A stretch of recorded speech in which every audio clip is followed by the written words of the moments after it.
Sedikit saya sampaikan prosesi peletakan batu pertama meniru Nabi Ibrahim.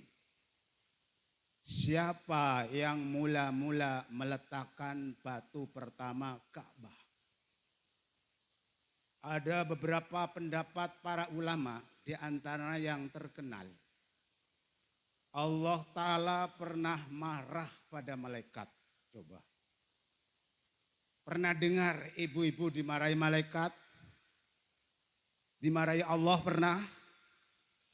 Pernah dengar. Begini masalahnya. Ketika Allah Ta'ala dawuh, wa idh qala rabbuka lil malaikati inni ja'ilun fil ardi khalifah.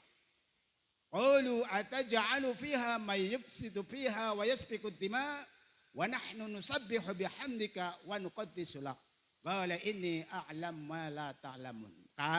Malaikat izin, Allah Ta'ala izin, punya akhlak. Apalagi manusia. Allah punya akhlak dengan malaikat. Ya. Saya akan membuat makhluk atau khalifah di atas bumi. Wah, malaikat ora trimo. Allah paling akan bikin makhluk yang akan merusak bumi. Langsung insyaallah marah. Qala inni a'lamu ma la ta'lamun. Kau enggak tahu niatan saya malaikat. Langsung malaikat semuanya sujud. Malaikat semuanya istighfar, minta maaf, ampun Tuhan ya Allah, ampun Tuhan ya Allah. Memutari aras. Akhirnya Allah Subhanahu wa Ta'ala bilang kepada malaikat, kamu akan saya bikinkan tempat untuk tawaf di bawah aras. Namanya apa? Namanya Baitul Ma'mur. Apa ibu-ibu? Baitul Ma'mur. Baitul Ma'mur ini adalah tempat ibadahnya para malaikat yang oleh Allah asalnya dimarahi, dikasih hadiah.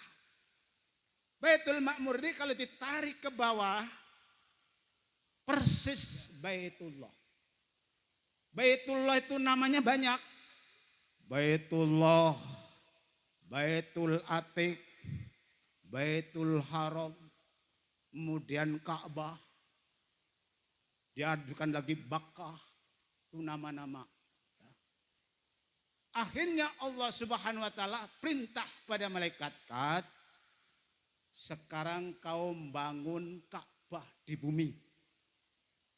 Jadi setelah dikasih hadiah Baitul Ma'mur, malaikat suruh bangun Ka'bah di bumi. Berarti siapa yang pertama kali bangun Ka'bah? Malaikat. Kemudian zamannya Nabi Adam dibangun oleh Nabi Adam dengan anak yang pertama namanya Nabi Sis. Shin, Ya, Tha. Itu namanya Sis. Setelah Adam dan Sis selesai, ini Nabi Nuh waktu itu mempunyai banjir yang sangat besar. Sehingga Ka'bah ini rusak karena banjir. Zamannya Nabi Nuh. Kemudian setelah rusak zamannya Nabi Nuh dilanjutkan oleh Nabi Ibrahim alaihissalam. Dibantu oleh anaknya Nabi Ismail alaihissalam. Berarti yang bangun siapa? Nabi Ibrahim. Itu bukan membangun, merenovasi. Kalau bangunan pertama dari Allah pada perintah malaikat. Direnovasi. Setelah itu direnovasi oleh Bani Jurhum. Direnovasi oleh Qabilah Amalik. Direnovasi oleh Qabilah Qusay, Bani Qusay. Ya. Kemudian direnovasi oleh Abdullah bin Zubair.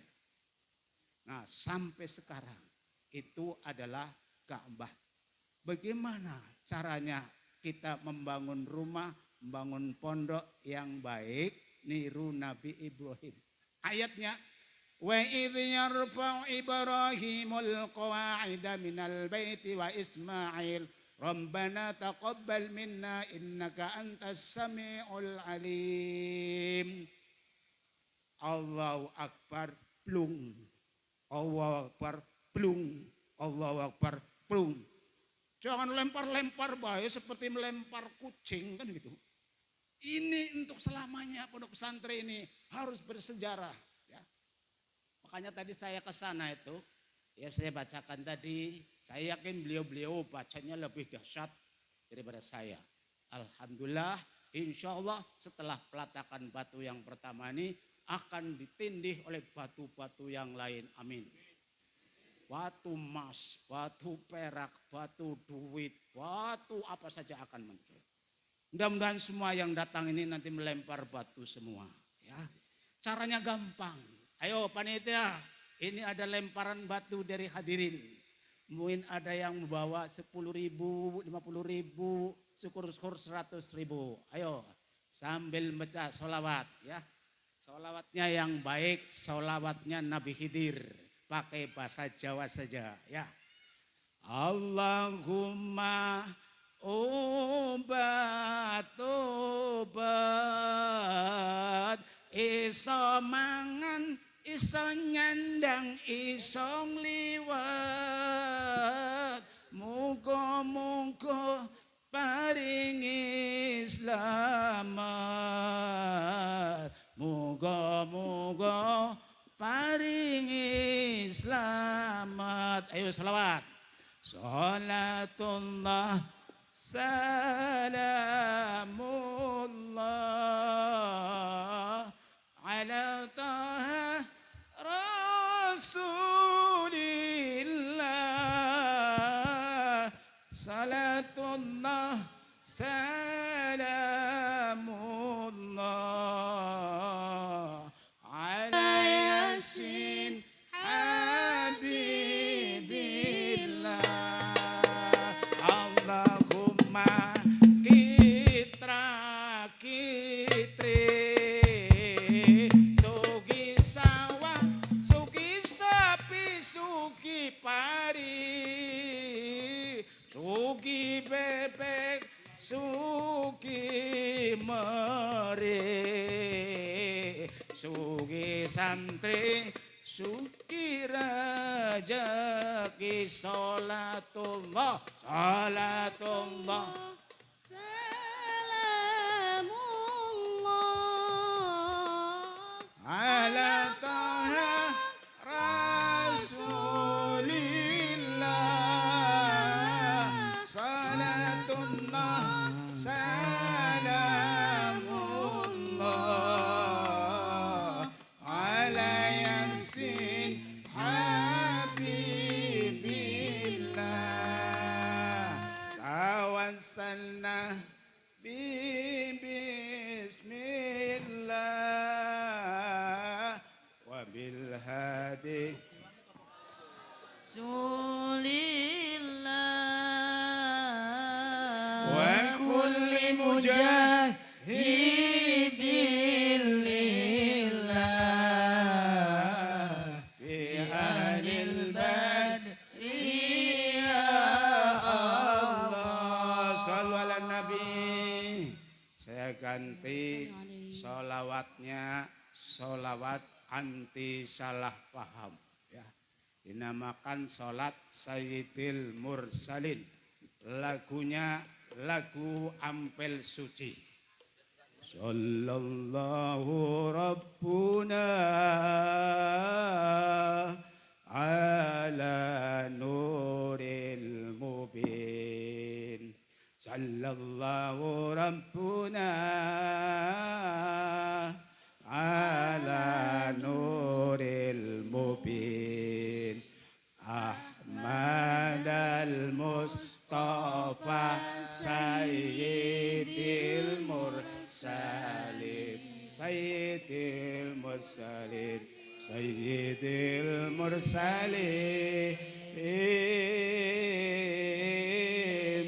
Tawassalna bi bismillah وبالهادي رسول الله وكل مجاهد لله بآل البدر يا الله بآل البدر يا الله صلى الله ربنا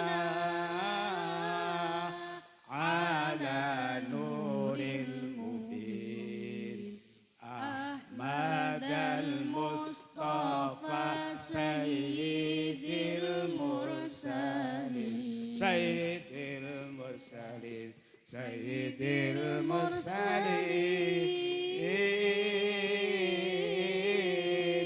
إلهي سلم الأمة من العافات والنقمة إلهي سلم الأمة من الآفات والنقمة ومن هم ومن همة بآل البدر يا الله بآل البدر يا الله صلى الله ربنا على نور المبين أحمد المصطفى سيد المرسلين سيد المرسلين سيد المرسلين.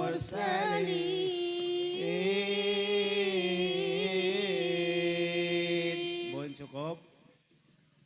Nanti yang belum masukkan tidak apa-apa ya. Langsung titip boleh atau lewat ATM boleh ya atau lewat online boleh ya. Mari kita lanjutkan. Saya ngajinya loncat-loncat saja karena waktunya ini tidak cukup. Saya mestinya mau cerita 3 poin. Poin pertama pesantren, yang kedua NU, yang ketiga Maulid. Karena 3 ini adalah satu.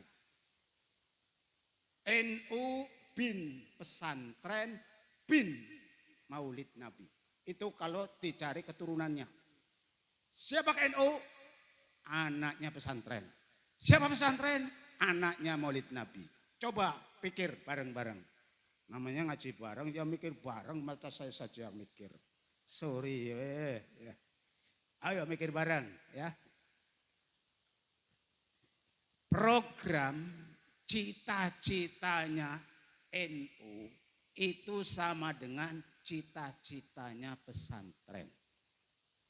Cita-citanya pesantren adalah meneruskan perjuangan Nabi mulai lahirnya Nabi. Itu yang dimaksud NU bin pesantren bin Maulid Nabi. Apa tugasnya NU, apa tugasnya pesantren? Ya. Tugasnya pesantren, tugasnya NU saya ringkas 2 saja. Yang pertama, himayatuddin, menjaga, memelihara, mempertahankan agama Islam supaya jangan sampai dirusak oleh orang-orang yang jahat, jahiliyah modern. Himayatuddin. Bagaimana caranya memelihara agama? Caranya membuka pendidikan agama namanya pesantren. Pesantren ini syaratnya 5. Tidak asal meniru hafal Quran buka pesantren, tidak bisa. Hakal imriti saja buka pesantren, tidak bisa. Ya. Apalagi hafal matematika buka pesantren, tidak bisa. Sejarah membuktikan. Hadratus Syekh Hasyim Asy'ari sebelum punya pondok pesantren di Tebuireng, ada pondok pesantren di Gedangan. Gedangan itu sebelah timurnya pondok pesantren Tambak Beras. Santrinya cuman 25. asramanya cuman 3. Dinamakan Pondok Telu atau Pondok Selawe. Kenapa Pondok Telu? Ya, kamarnya 3. Makanya Bu Nyai Dewi nanti nggak usah bikin kamar banyak dulu. Bersejarah saja. Walaupun duitnya banyak, tahan. Ya. Jangan dihabiskan semua langsung buka 25.000 asrama. Jangan. Saya sudah yakin Bu Nyai Dewi itu sama dengan Nabi Ulul Azmi. Iya kan? Masya Allah. Nabi Ulul Azmi kan 1 Nabi Ibrahim, 2 Nabi Musa, 3 Nabi Isa, 4 Nabi Nuh, 5 Nabi Muhammad Sallallahu Alaihi Wasallam. Nah itu berkah Bu Nyai Dewi itu haji, namanya pindah, pondoknya jadi besar. Dulu kecil, saya ke situ saja santri 75, betul. Saya tahun 2002 masuk ke Bungo, silaturahmi ke Yai Burhan, santri dipoto, fotonya di depan tuh, masih ingat saya, cuma 75. Sekarang 75 kali 75, 7 kali 7, berapa? Makanya kalau ke Mekah yang baik namanya dipindah. Kalau namanya nggak baik, kalau sudah baik tambah. Sudah baik zawi hafsoh. Zawi kan dari kata-kata zuzi zawi, orang yang beberapa mempunyai hafsoh. Hafsoh itu santri putri itu. Ya. Alhamdulillah ya. Kalau sejarahnya Bu Nyai Dewi sekolah ditambah beras dengan saya paling tua, Bu Nyai Dewi paling kecil, itu kan. Saya ngajar Bu Nyai Dewi itu, belum jadi nyai. Ya saya ngajari, kalau pintar ya pintar saya. Betul tuh, bisa dites sekarang. Tapi enggak begitu. Jangan sombong. Ya. Pintar tidak jaminan. Yang penting orang ingin menjadi orang punya anggota banyak, syaratnya 1. At-takhalluq bi akhlaqillah. Ya. Berakhlak dengan akhlaknya Allah. Apa? Dengan malaikat saja, dengan makhluk saja. Pamit kat, saya mau bikin khalifah. Jangan mentang-mentang saya ini bupati, saya ini gubernur, gak pernah pamit pada anak buah. Itu kalah dengan pamitnya Allah. At-takhalluq bi khalqillah. Ya. Orang yang at-takhalluq bi khalqillah itu sama saja rajulun wahid yang akan bisa mempengaruhi orang banyak. Kalau orang akhlaknya baik, biar sendirian akan punya kawan ribuan. Kanjeng Nabi akhlaknya apa? Akhlaknya Allah. Wa kana Rasulullah sallallahu alaihi wasallam kana khuluquhul Quran. Akhlaknya Rasulullah barometernya barometer Quran. Bukan berarti ngaji Quran itu berarti berakhlak Quran, bukan. Apa? Adab. Ya, al-adab fauqul ilmi. Orang bodoh ya, adabnya tinggi mengalahkan orang pinter yang adabnya ke bawah. Jadi Bu Nyai Dewi ini menurut saya walaupun beliau itu anaknya tentara, anak tentara itu, lihat saja itu wadahnya gedang. Tentara ya. Tapi hatinya adalah at-takhalluq bi khuluqillah ya. Saya menyaksikan sendiri. Apalagi namanya ditambahi ulul azmi ya. Ulul azmi orang-orang yang mempunyai keteguhan. Punya ide itu sudah dicoba beberapa cobaan, tegar. Ditinggal suami, tegar. Ya. Ditinggal anak mati 2, tegar. Anak mati 1 ya, tegar. Santrinya banyak yang meninggal, tegar. Itu yang perlu kita tiru. Kalau boleh saya memberi gelar, ini adalah gubernur swastanya Jambi, yaitu Bu Nyai Dewi. Tepuk tangan. Gubernur swasta beliau itu. Kalau Pak Haris, gubernur negeri, negara. Beliau gubernur swasta. Ayo bisa membawa orang 1000 orang. Siapa yang bisa meniru? Ayo, saya sajak pundal-pundal enggak bisa ya. Padahal saya gurunya ya. Wah. Tapi alhamdulillah setiap bulan mesti ngawa roti. Wah. Alhamdulillah, masih mendoakan saya ya. Sampai Abi Burhan tidak pernah saya ajar menganggap saya orang tuanya. Ya. menganggap saya gurunya. Itu namanya at-takhulluq bi akhlakillah. Ya. Jadi kalau orang berakhlak dengan akhlaknya Allah seperti dakwahnya Nabi. Dari keluarga dikuasai, sekampung dikuasai, sekecamatan dikuasai, sekabupaten dikuasai, seprovinsi dikuasai. Jangan-jangan se-Indonesia namanya Romo semua nanti. Sudah sampai Palembang ya. Wah, itu ya. Apakah tidak bahaya tah? Kata Pak Muhyiddin, nggak bahaya tah. Orang ini kalau dibiarkan menghabiskan santri ini. Ya. Tapi saya senang sebagai santri senior, ya, sebagai kakak beliau. Senang. Ya ada cari perempuan seperti itu, coba di Bungo saja saya nyari susah. Di provinsi saja entah. Ya. Mudah-mudahan beliau awet seperti itu saja, jangan berubah-ubah. Ya. Jangan tua, jangan muda gitu saja. Ya. Bab kalau tua nanti kan nggak bisa lagi. Kalau bisa turunkan dikit badannya. Rajin-rajin saja minum kunyit. Wah. Contoh saya nih. Tengok saya, kan kurus sekarang. Bisa lari sekarang. Kemarin aduh jalan saja gini, digotong ini. Sekarang saya bilang, saya sudah bisa lari. Saya jamuna gampang. Daun pandan tahu? Daun pandang. Ala Dokter Zaidul Akbar. Wah. Ini kalau ingin sehat itu ramuan-ramuan ini bisa digodok semua ini bunga-bunga ini. Ramuan alami daripada makan yang macam-macam. Ini hak saya itu ya. Sehari 2 kali minum apa itu daun pandan. Ya.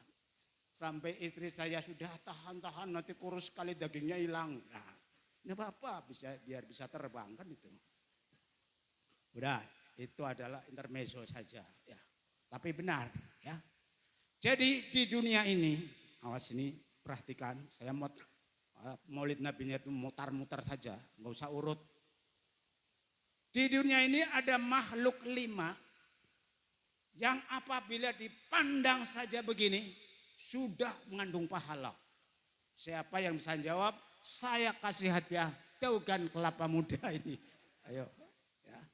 Makhluk 5 kalau dipandang saja berpahala. Saya jawab sendiri supaya ini daugangnya enggak diambil. Yang pertama Ka'bah. Ka'bah itu dipandang saja berpahala.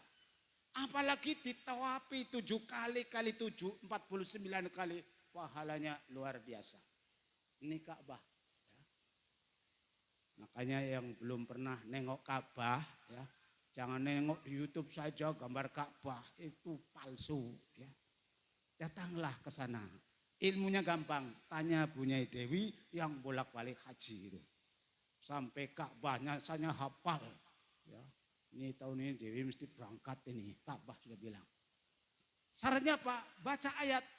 Wa'adzin bin nasi fil hajj ya'tuka rijala wa ala kulli dhamiri ya'tina min kulli fajjin amik liyashhadu manafi'a lahum wa daraballahu mathalan qaryatan aminatan mutmainnatan ya'tiha rizquha ragadan min kulli makani wa likulli wijhatin wa muwalliha fastabiqul khairat aina ma takunu ya'ti bikumullah. Baca 40 kali setiap pagi.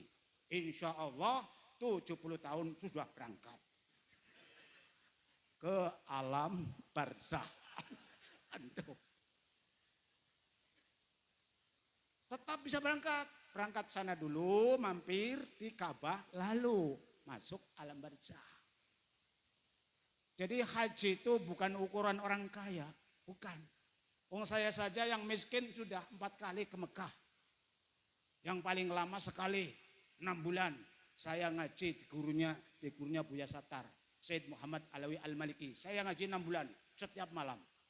Setiap malam maulid Nabi terus. Coba bayangkan.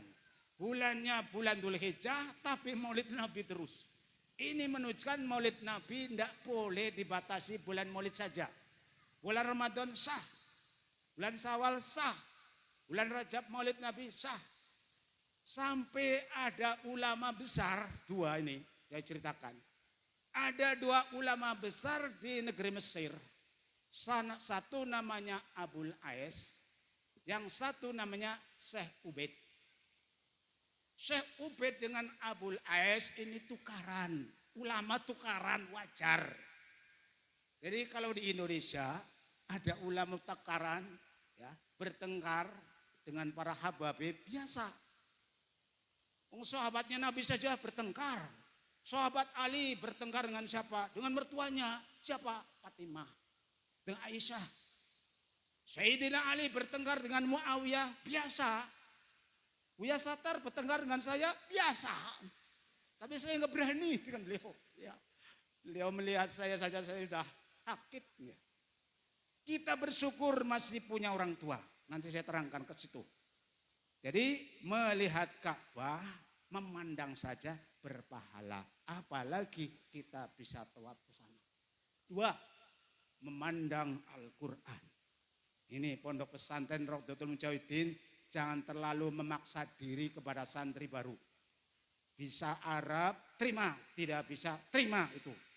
Jangan sampai ya guru besarnya Imam Syafi'i bisa pondok di tempat saya. Ya, syaratnya sudah hatam. Kitab Muwatta coba. Masih 6 tahun, 7 tahun hafal kitab Muwatta. Kalau di sini rupa-rupanya mondok di Raudhatul Mujahidin harus sudah hafal Alfiyah. Tadi sudah disampaikan. Muhammadun huwa ibnu maliki Ahmadu rabbillah khairu maliki. Wah. Sekarang sedang keren. Pondok-pondok itu tampilnya Alfiyah. Padahal belum tentu paham. Saya yakin tidak paham semuanya itu. Coba kola kalimat apa? Apa sebabnya kola tidak kila? Cepat-cepat tidak baca kuila, kola. Ayo sebabnya apa? Pasti tidak bisa jawab. Tangi nggak apa-apa daripada nggak ada Alfiyah. Lumayan. Al-lumayanu afdolu minal langka. Wah, itu dalilnya. Ya. Ya. Itu sekalian. Itu yang dipandang saja berpahala Quran. Jadi kalau Bapak Ibu yang tua-tua gak sempat ngaji, beli saja Quran yang baru, yang tulisannya besar-besar. Ya. Buka saja mulai dari An-Nas juga boleh, mulai dari Al-Fatihah. Buka saja, pandang. Buka lagi, pandang. Buka, pandang, pandang, pandang. Itu berpahala. Apalagi bisa membaca Bismillahirrahmanirrahim. Tiap satu huruf 10 pahala. Kali satu Quran, berapa pahala? Ya. Apalagi yang hafal Al-Quran, double pahalanya. Apalagi membaca Quran di waktu sholat, double pahalanya. Apalagi baca Quran di Padang Arafah, double pahalanya. Apalagi baca Quran sambil puasa, double pahalanya. Makanya wajar kalau Bu Nyai Dewi menyuruh santrinya disambat menghatamkan 40 kali Al-Quran. 41 manakib. Santrinya ya langsung brol seperti laron. Gimana membuka pondok pesantren cuma dibangun indah. 16 tingkat, 16 apa. Tapi enggak pernah wiridan. No, it isn't. Jadi pesantren itu yang berat memang riadohnya. Bangun gampang. Ini namanya buka pesantren At-Ta'lim Ar-Rabbani. Buka pesantren ada 2. At-Ta'lim Al-Insani, At-Ta'lim Ar-Rabbani.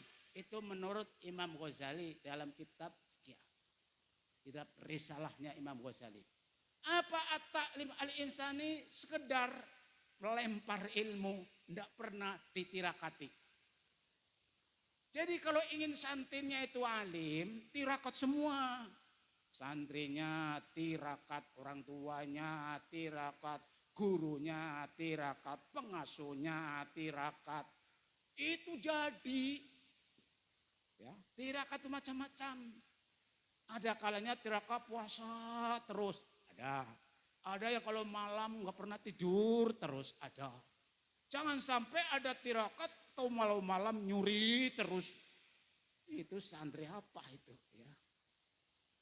Yang namanya tirakat itu dari kata-kata taroka. Taroka ya truku tirkah. Tinggal kebiasaan. Ya. Makanya santri baru nanti 40 hari jangan ditengok.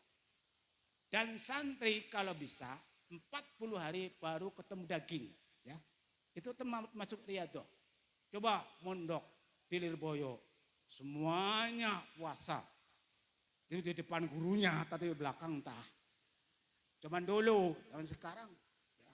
Santri Lirboyo itu semuanya adalah tinggal nasi, ya. Semuanya tinggal nasi. Tapi diwajibkan merokok, ya. Alasannya apa? Supaya gurunya kalau mau merokok tinggal minta. Antu. Santri Lirboyo itu hebatnya di situ. Alasannya kedua, karena Buya Kiai Makhrus Ali, bosnya gudang garam. Di Makhrus kalau merokok kan gini. Santrinya berebut. Katanya, saya juga diceritani. Tapi saya yakin iya. Setiap ada orang minta bantuan ke gudang garam, pasti restunya Kiai Makhrus Ali Lirboyo.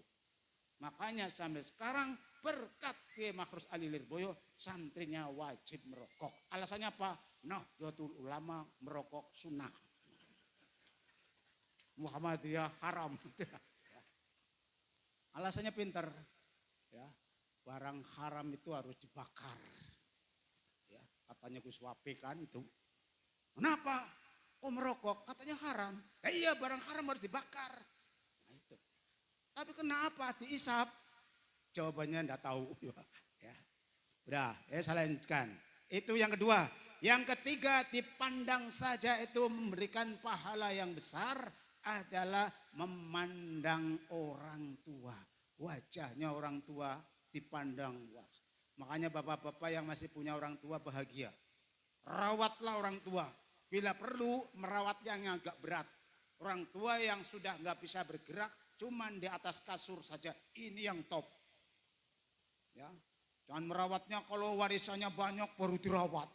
Habis warisannya ditendang. Wah, ini anak durhaka kurang ajar. Ya, ya orang tua. Ayo, yang merasa punya orang tua ngacung coba. Saya orang tuanya sudah saya kubur ya, kedua-duanya. Alangkah bahagianya anak-anak yang kamu masih punya orang tua, sayanglah pada orang tua. Setiap tidur ya, kamu jangan tidur duluan. Orang tua suruh tidur, biar kamu pandang.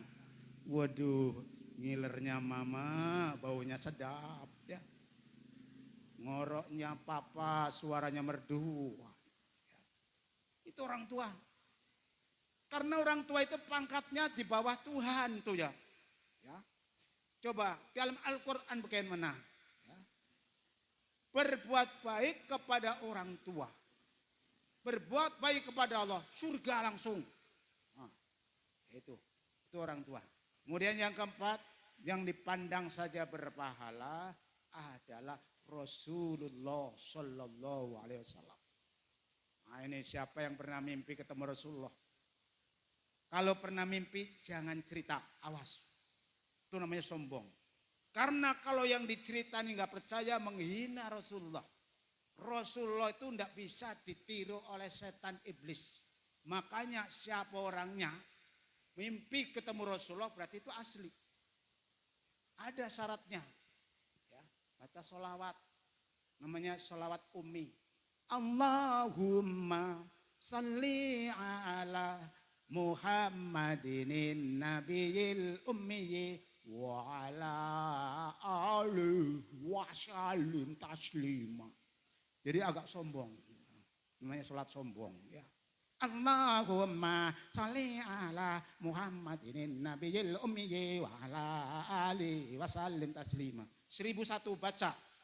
Setiap hari sampai mimpi, sebelum mimpi jangan berhenti. Walaupun umurnya sampai 70 tahun, terus baik. Insya Allah sebelum mimpi tidak akan mati. Hebat kan jaminannya. Ada lagi salawat ya, Habibil Mahbub.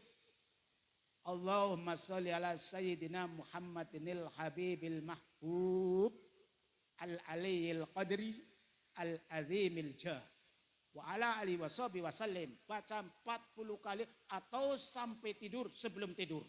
Terus dalam keadaan punya wudhu, dalam keadaan bajunya bersih. Itu memandang Rasulullah. Ya. Makanya kita rajin baca sholawat-sholawat yang kita tahu. Ya.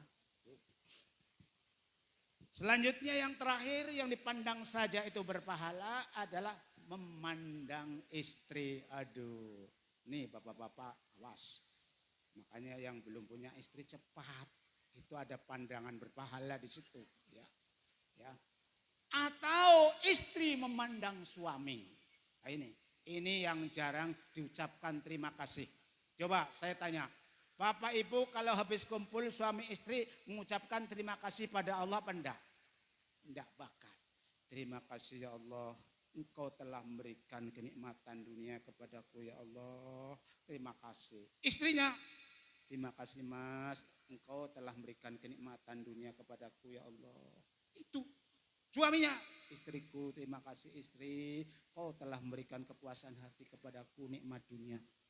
Ini pahalanya besar.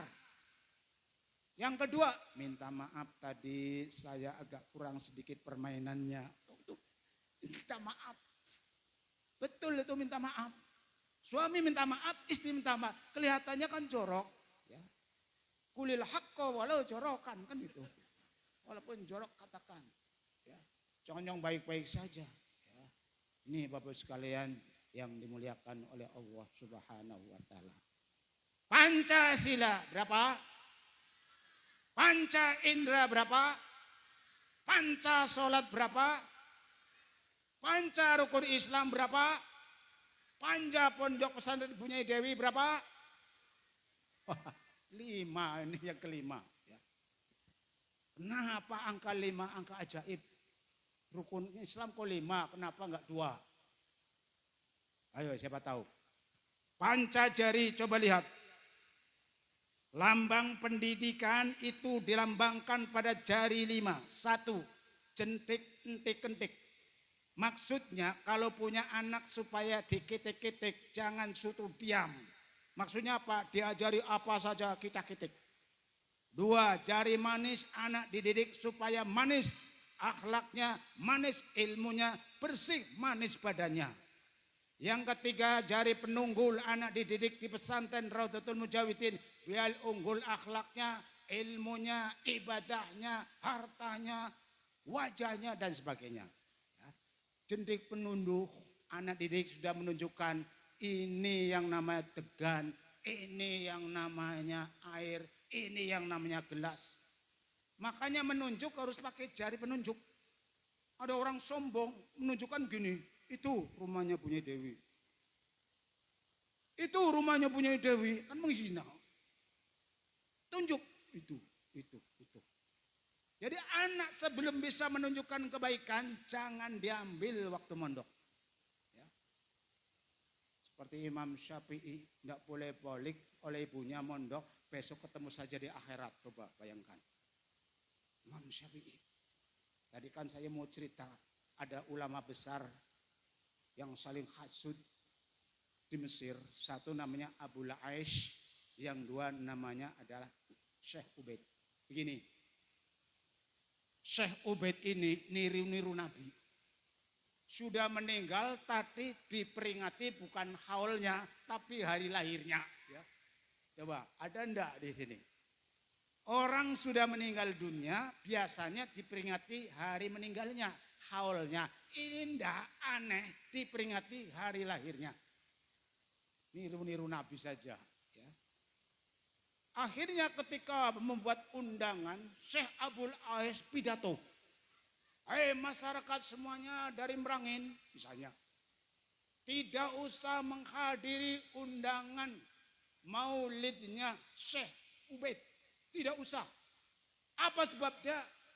Di atasnya beliau masih ada ulama lain yang lebih alim daripada beliau. Pastinya sendirinya. Itu kan sombong. Hasud dengan kawannya. Ya, mengadakan maulid untuk Syekh Ubaid kok dilarang datang. Akhirnya dihajar oleh Allah. Beliau pun Syekh. Pada suatu hari Abul Ais ini makan ikan laut. Cepat sekali karena hobi kan. Durinya itu ada yang nyangkol di tenggorokan. Ya. Selama 9 bulan nggak bisa keluar. Dokter mana saja nggak sanggup. Ya. Akhirnya dia merasa bersalah sadar. Saya mau ziarah di makomnya Abul Ais. Coba, Syekh Ubaid. Ziarah. Baca Yasin sekali. Baru baca Yasin sekali langsung batok itu ya. Ya. Langsung keluar durinya berdarah. Masih sakit. Akhirnya apa? Coba saya ziarah di makamnya. Kalau ziarah di makamnya, ya, Syekh Ubaid, saya kapok, seru sekali. Nggak mau ngulangi lagi saya. Akhirnya apa? Sembuh. Ini apa maksudnya? Jadi kalau ada orang punya pondok, santrinya banyak, jangan iri, ya kan? Ini maksud saya. Punya dewi wadon santrinya akeh, aku sing lanang sedede aja meri. Karena ada pepatah begini. Membuka pesantren dengan ikhlas di desa yang sangat terpencil, santrinya cuma 10 gelintir. Itu lebih baik daripada membuka pesantren, santrinya ribuan di Jawa. Di Jawa itu nggak usah pengumuman, orang mondok itu datang sendiri. Kalau di sini bikin proposal, kemudian bikin spanduk, ada bikin apa saja, yang datang orang-orang miskin terus, ya kan? Ayo, sekarang ngaku enggak? Biasanya yang dipondokan anak yang paling bandel, paling nakal, paling bodoh. Betul? Kalau yang pintar-pintar masuk ke SMA, padahal enggak sembahyang. Ayo. Ini bukan saya menjelekkan SMA. Karena apa? Enggak ada pelajaran jamaah 5 waktu di sana. Di pesantren kelebihannya adalah jamaah sholat 5 waktu diajarkan. Membaca doa setelah sholat diajarkan. Memimpin tahlil setelah hari Jumat, memimpin Yasin dan sebagainya. Pulang jangankan mimpin tahlil. Ya. Mimpin Quran, mimpin manakib. Pokoknya mimpin apa saja. Makanya pesantren itu harus multi ilmu. Ya. Syaratnya apa? Harus diajarkan ilmu kunci dulu. Apa ilmu kunci pesantren? Ilmu kunci pesantren yang bisa membuka gudang, berapa gudang ilmu, kitab-kitab kuning. Nahwu sorob. Kalau orang paham nahwu sorob, hafal jurimnya, paham saja, bisa baca kitab. Tapi kalau hafal alfiah, paham alfiah, bisa ngarang kitab. Coba saja dimulai. Ya, itu guru saya tinggal niru saja. Kata guru saya, kalau paham jurimnya, paham sorob, amsilah, tafsir, ya, amsilah dengan lugawi, itu hafal paham bisa baca kitab. Karena apa? Karena ayah kandungnya seluruh ilmu nahwu. Ibu kandungnya seluruh ilmu adalah sorob. Makanya wajib ajarkan nahwu sorob dulu. Setelah itu tambah Quran. Setelah itu baru hadis. Setelah itu fikih, akidah, akhlak. Jadi ajarkan. Alhamdulillah, ya. Ini berkah keikhlasan dari sekalian, hasil infak sebanyak 10.514.000. Ini akan dilipat gandakan kali 700 kali lipat. Ya. Berderma di jalan ilahi, laksana menanam sebuah biji. Biji ditanam akan menjadi 7 tangkai 100 biji. Biji ditanam akan menjadi 7 tangkai 100 biji. Ini yang 10.000 nanti akan dilipat gandakan menjadi 7 tangkai. Yang 1 tangkai isinya 100. Jadi 10 juta sekian kali 700. Itu contoh orang yang berderma fisabilillah. Hadirin yang mudah-mudahan dimuliakan oleh Allah Subhanahu wa taala, saya tutup dengan kematian Nabi. Saya tidak menerangkan Maulidun Nabi, kematian Nabi.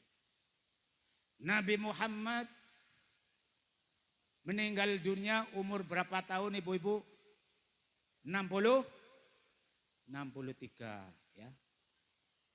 Nabi Muhammad akhir menerima wahyu umur 63 kurang 83 hari. Sebentar lagi meninggal dunia.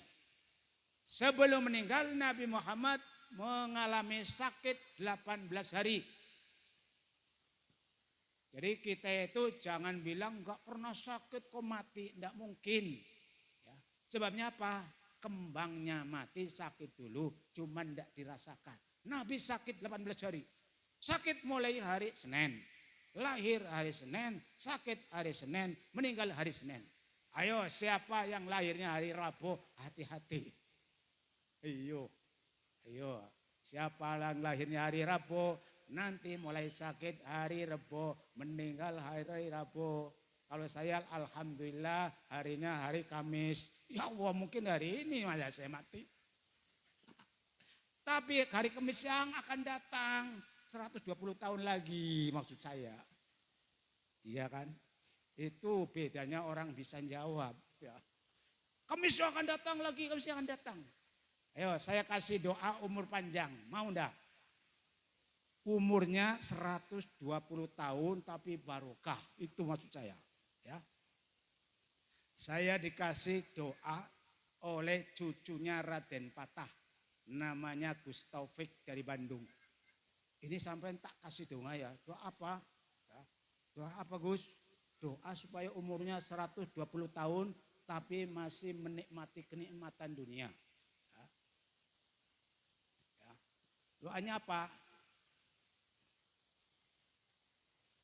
Allahumma ja'alna minal mahbubin wal mahbubat fi qulubil mu'minin wa basyarna bil alfin wa isrina sanah wallahu khairon hafidho wa huwa arhamur rahimin. Ayo bareng-bareng. Bismillahirrahmanirrahim. Allahumma ja'alna minal mahbubina wal mahbubat fi qulubil mu'minin wa basyarna bi alfin mi'atin wa isrina sanatan wallahu khairun hafidho wa huwa arhamur rahimin walhamdulillahi rabbil alamin. Ini dibaca setiap hari, pisan saja, sekali saja. Insya Allah walaupun sakit terus, enggak apa-apa, enggak mati-mati ya. Ya. Itu namanya umur panjang ya. Jadi Nabi sebelum meninggal dunia itu mengumpulkan sahabatnya. Keluarganya kumpul di rumahnya Siti Aisyah. Karena Siti Aisyah ini istri kesayangan. Paling cantik, paling pinter, paling pinter. Istri yang lain paling hafal hadis 30 hadis. Aisyah 2000 hadis lebih. Makanya Aisyah radhiyallahu anha. Telah kumpul di rumahnya Siti Aisyah, pandang satu persatu oleh Rasulullah. Wajahnya dipandang. Rasulullah nangis. Karena apa? Mau ditinggal mati. Akhirnya bilang, marhaban ahlan wa sahlan. Hayyakumullah, rahimakumullah. Awakumullah, hadakumullah, usikum bitaqwallah. Itu orang tua kalau mau mati ngomong seperti itu, niru Nabi. Nah itu saya enggak hafal, mondok di Al-Ikhlas, nanti saya ajari. Mondok di Al-Ikhlas, saya ajari. Ya. Setelah itu ada yang jeletuk sahabat. Mata aja luka ya Rasulullah, Rasulullah meninggal kapan? Esok apa kapan? Kurang ajar sekali ya. Seperti bapak meninggalnya kapan? Warisannya mau saya bagi. Jawab qadanal ajalu wal munqalibu ila Allah wa ila sidratil muntaha wa ila jannatil ma'wa. Ajal saya sudah dekat, itu surga firdosnya, itu jannatun naimnya. Rasulullah bisa melihat langsung surga saya, itu firdos saya. Tanya, mayyasiluka, siapa yang mandikan? Mayyukafinuka, siapa yang mengkapani? Mayyusallika, siapa yang nyolati? Jawabnya Nabi, yang memandikan adalah Abbas dan Ali. Ini apa maksudnya? Kalau mayatnya laki-laki, walaupun saudaranya, walaupun istrinya jangan memandikan. Nanti kalau dipegang-pegang kan batal. Yang mandikan laki-laki, perempuan juga perempuan.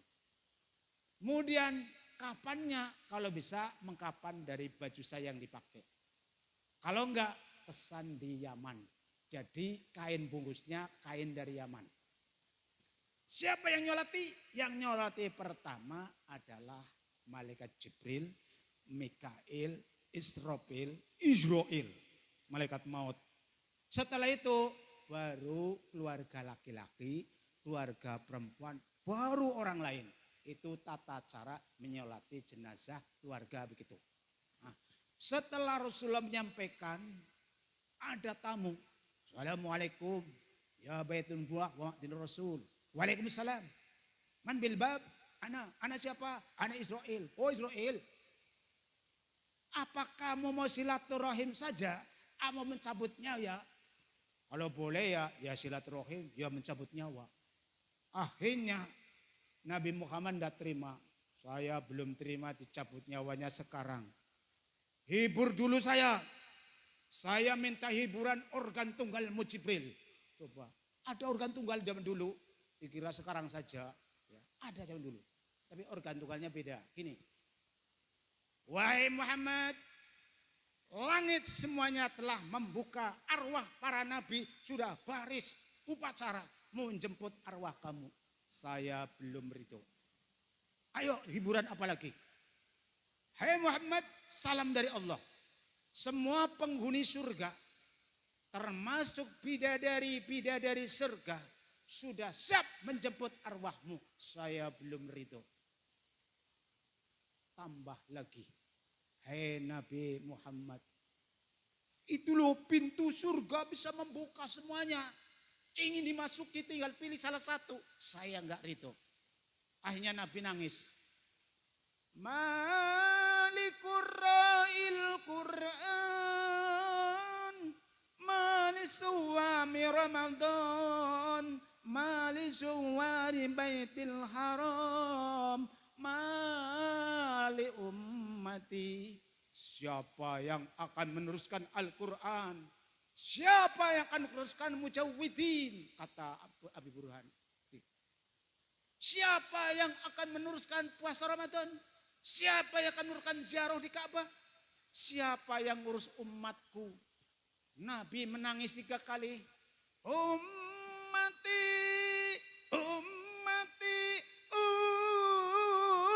ummati. Kalau kita bilang wah ummati, ummati. Umatku dimrangin, umatku dirimba bujang, dipanggil semua. Nggak usah khawatir. Yang maulid Nabi ini sudah dicatat semuanya. Akhirnya apa? Akhirnya ada salam terakhir dari Allah. Nih Muhammad, kamu umatmu masuk surga duluan sebelum nabi-nabi lain, umat-umat lain masuk surga.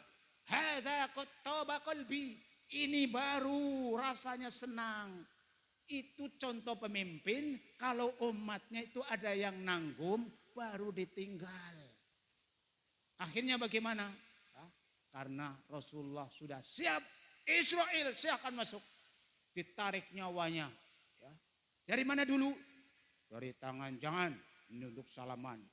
Ya, dari kaki untuk menuju kebaikan. Ditarik memang dari bawah, tarik ke atas. Telah sampai ke pusat sini. Aduh Jibril sakit, sakit, sakit, sakit. Sakitnya orang dicabut nyawa bagaikan kambing diseset kulitnya hidup-hidupan. Seret. Mana? Cabut rambutnya saja seret, sakit. Ayo, sakit sekali orang meninggal. Makanya kalau orang meninggal itu apa? Dikunci mulutnya. Al-yawma nakhtimu ala afwahihim wa tukallimuna aydihim wa tashhadu arjuluhum bima kanu yaksibun. Orang kalau mau mati mulutnya dikunci, tangannya gini. Kakinya jadi saksi. Itu Rasulullah saja sakit, ya. Akhirnya malaikat Jibril juga nangis, tidak tahan melihat Muhammad. Muhammad langsung, Jibril, kau tega-teganya ya meninggalkan aku nggak tahan Muhammad. Sampai Siti Aisyah yang menemani di pinggirnya keluar nangis. Nangis Siti Aisyah. Nah, saya pakai bahasa Arab, mau pakai bahasa Indonesia karena bukan orang Indonesia. Ya. Nangisnya begini. Ya man lam yalbashil harir walam yanam alal firashil watir ya man kharaja minad dunya walam yushbi' batnahu min khubzis syair ya man ikhtaral hasir ala sarir. Aduh, Nabi yang belum pernah memakai kain sutra kok sudah mati. Abu Nabi yang belum pernah tidur di kasur empuk kok sudah mati. Aduh, Nabi yang belum pernah makan kenyang sudah mati. Aduh, Nabi yang rajin sholat malam kok sudah mati. Itu. Jadi Nabi nggak pernah pakai kain sutra. Makanya umatnya jangan berani pakai sutra. Sutra itu kalau asli nggak bisa dipakai terbang. Seperti rok India, tahu rok India? Rok India itu kalau dipakai begini, mere tere same, mere kekea he, bola ka bol tumne hi he, jiputi ka he, jundi kia ho, jiputi ka he, jundi kia ho. Itu orang India. Makanya jangan sering melihat nonton film India seperti saya sampai lagunya hafal ya. Kan lumayan untuk dakwah kan tuh. Padahal artinya nggak ngerti. Katanya bilang, wahai kawan, mari kita senang-senang memperingati hari jadi Maulid Nabi. Katanya itu artinya ya. Itu. Nabi nggak pernah makan kenyang. Kalau makan pakai jari 3. Jangan seperti orang Sumatera makannya jari 10. Sampai pada bocor nasinya dia. Jari 3. Dikunyah 33 kali baru itu. Jangan kita lok. Ya. Nabi nggak pernah tidur di atas kasur empuk. Ayo, kalau ingin jadi umat Nabi, cok ini buang saja. Ini terlalu baik ini.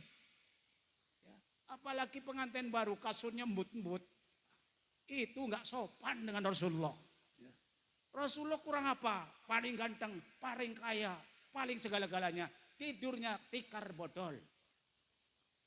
Tahu Ki As'ad Samsul Arifin, Jawa Timur, orang yang toko emasnya banyak. Tapi kalau ada tamu, enggak pakai seperti ini. Tikar bodol. Sebabnya apa? Malu dengan Rasulullah. Ini hasil maulid itu harus jadi orang yang niru Nabi gini. Kan enak, niru Rasulullah jadi orang barat kan enggak terasa. Kenapa itu enggak pakai jok? Niru Rasulullah padahal melarat. Ya, niru Rasulullah. Ya. Nah, itu apa sekalian. Nabi kalau malam enggak pernah tidur. Mendoakan umatnya. Makanya santri kalau bisa, ya, seperti sahabat Kiai Lirboyo. Kiai Lirboyo itu enggak mau tidur malam sebelum mendoakan santrinya. Makanya Bapak Ibu jangan tidur malam sebelum mendoakan anak-anaknya. Kapan kita itu tidur mendoakan anaknya dulu? Malah kedahuluan tidurnya dulu, anaknya masih main-main. Ya. Itu kalau bisa niru Rasulullah Shallallahu Alaihi Wasallam. Akhirnya udahlah tamat meninggal dunia. Mari kita bersama-sama tutup pengajian kita ini dengan membaca sholawat asyhil untuk perang melawan kebodohan, perang melawan kepekiran, perang melawan kemiskinan, perang melawan kepelitan dan kebahilan. Allahumma salli ala sayyidina Muhammad wa ashghil zalimin bizzalimin. Allahumma salli ala sayyidina Muhammad wa ashghil الظالمين بالظالمين وأخرجنا من بينهم سالمين وعلى آله وصحبه أجمعين. Matur nuwun kirang langkung nyuwun pangapunten kang kathah. Mari kita tetap berdoa. Saya titip kepada yang hadir semuanya agar nanti bisik-bisik tetangganya yang enggak datang menitipkan anaknya ke pondoknya Bu Nyai Hajah Ulil Azmi di Pondok Pesantren Raudhatul Mujin yang keempat, apa keenam, apa yang ke-10 ya. Mudah-mudahan dan insya Allah ya barokah ya. Karena ini donaturnya siap pakai luar biasa ya. Sudah diberi hibah 5 hektar, masih ada 45 hektar lagi nanti akan dikasihkan semua. Amin. Itu tujuan kita begitu. Dan nanti kalau nggak sanggup saya mau 10 juga mau. Masa Pak Sis nggak paham saya? Pak Sis kan orang Kuamangkuning. Saya kan punya pondok di Kuamangkuning, Pak Sis. Masa saya iri nggak dikasih? Oh murid saya saja dikasih, apalagi gurunya. Mudah-mudahan Pak Sis terbuka hatinya. Amin. Wallahul muwaffiq ila aqwamit thoriq. Wassalamualaikum warahmatullahi wabarakatuh.